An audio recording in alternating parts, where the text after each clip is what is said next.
como melhorar a relação entre colaboradores e empresa. É possível oferecer ao empregado um ambiente profissional mais aprazível, sem deixar de lado a formalidade? A fé bíblica tem algo a acrescentar nessa relação? Para responder a essas e a outras perguntas, o Mente Aberta de hoje recebe o mestre em teologia, Ozenildo Rocha.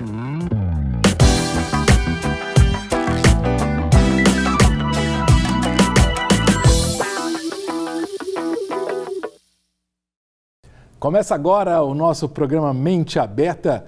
Eu recebo hoje o professor Ozenildo Rocha, professor de Teologia da Faculdade Batista de Minas Gerais, e vamos conversar sobre gestão humanizadora das empresas, um trabalho que ele fez, um trabalho acadêmico que ele fez, muito interessante. Eu quero agradecer a sua presença. Professor Ozenildo, seja bem-vindo, querido. Obrigado, professor. Muito bom estar aqui. E vem cá, esse trabalho é interessante, né? Foi uma dissertação de mestrado, não é isso?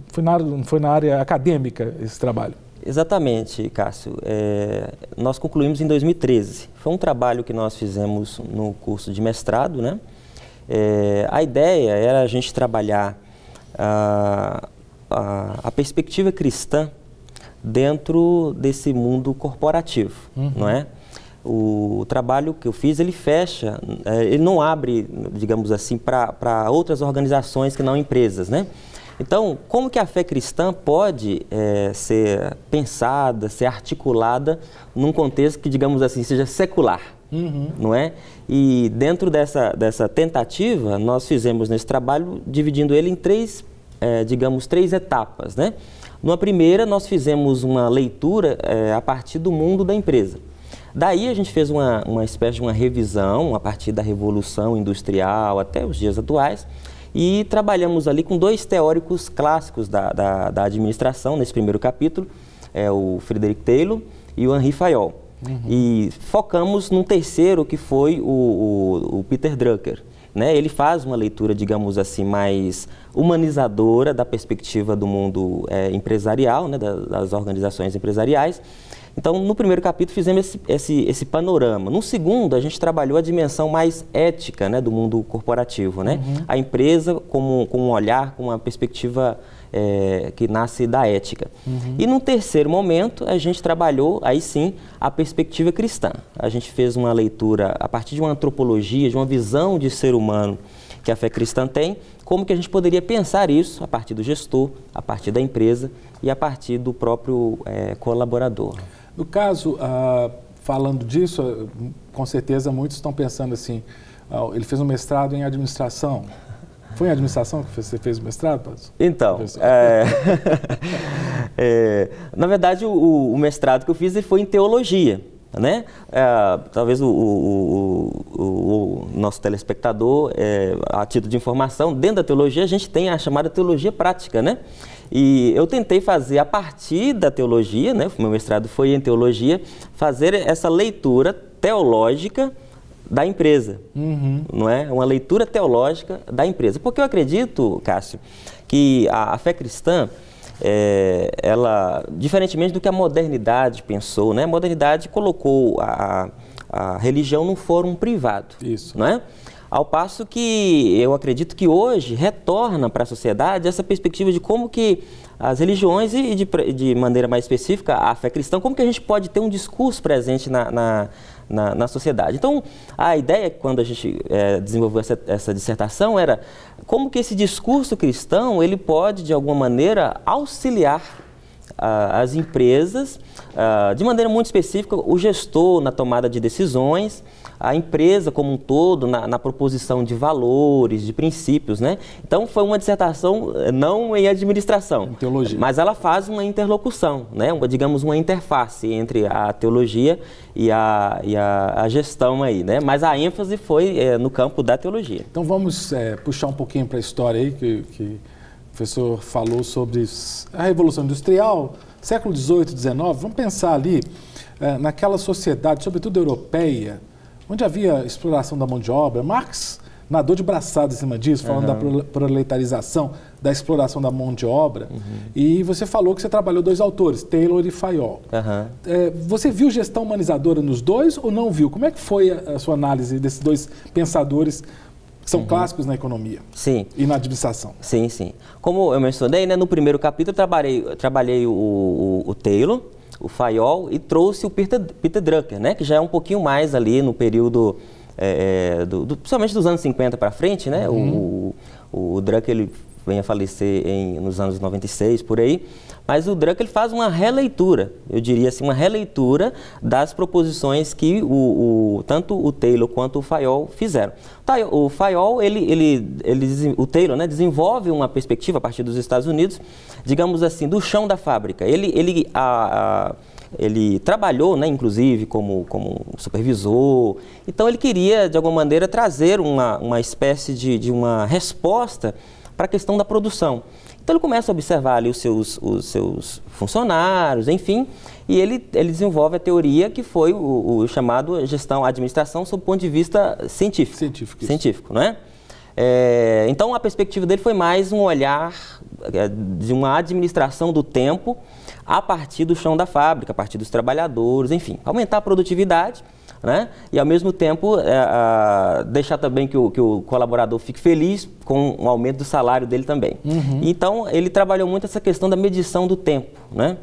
Ao passo que o Henri Fayol, que já é da parte da Europa, é uma Europa bastante sindicalizada, né? Enfim, ele quer trabalhar a perspectiva de como a hierarquia poderia contribuir dentro da empresa para esse funcionamento dessa empresa, né? Então, a hierarquia e a disciplina, como que ela poderia colaborar para a vida da empresa. Então, você percebe que tem uma perspectiva do chão da fábrica e uma outra, a perspectiva da gerência. O Peter Drucker, ele vai trazer uma perspectiva, digamos assim, o olhar dele já vislumbra o fator humano dentro da empresa. O que seria esse fator humano? Ele tem um livro, inclusive, que eu cito na minha dissertação, que leva esse nome, né, que é o fator humano, né, dentro da empresa. Ele vai trabalhar essa questão de que, na verdade, está surgindo, naquele contexto que ele escreve o livro, por volta ali de 1940, um pouquinho mais, está surgindo um tipo de sujeito. Esse sujeito é o sujeito do conhecimento.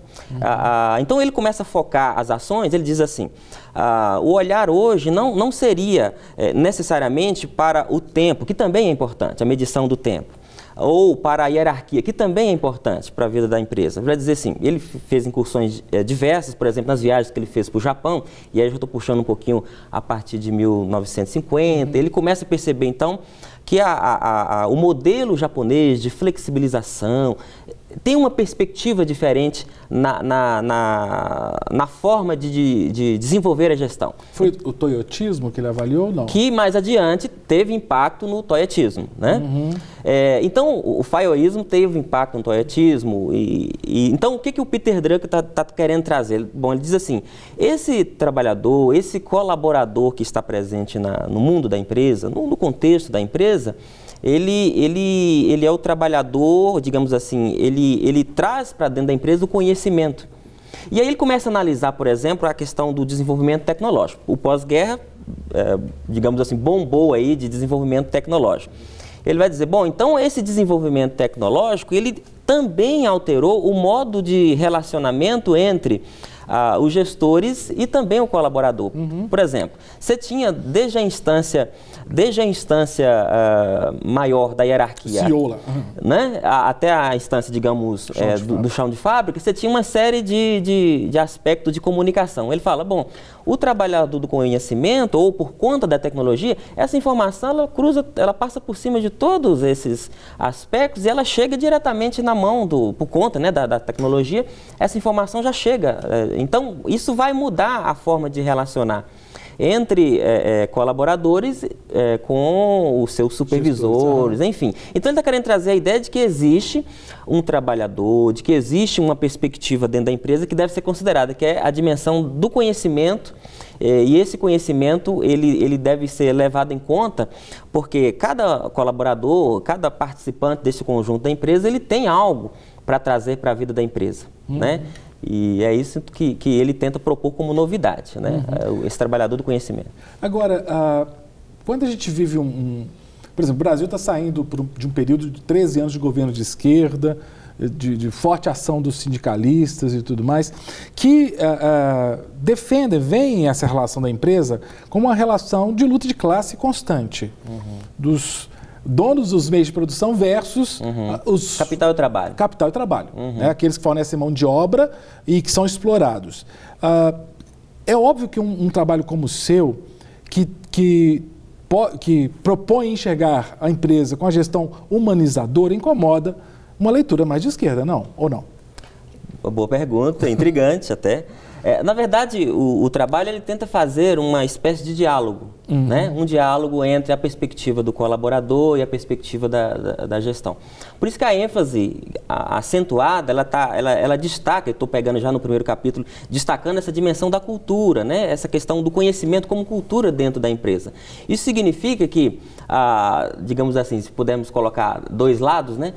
Eles podem se comunicar, no sentido de que existe uma contribuição cultural por parte do colaborador, existe uma contribuição cultural por parte da empresa, e nesse agregado aqui, a empresa, então, como uma instituição social, né, como um corpo presente na sociedade, ela tem, somando todas essas perspectivas, a possibilidade de contribuir para a sociedade com aquilo que ela tem de valores e de cultura. Então, na verdade, não seria uma espécie de um choque entre colaborador e empresa. Na verdade, seria uma agregação daquilo que a empresa tem a oferecer, ao mesmo passo em que o colaborador também traz cultura para dentro da empresa. Nesse sentido, pensando a cultura, não como um elemento estático, mas como algo dinâmico, né? Perfeito. E nesse sentido, eu acho que o Drucker, ele favorece esse diálogo na medida em que ele coloca esse trabalhador, né, o conhecimento que é trazido ali para dentro, com possibilidade da própria empresa ter uma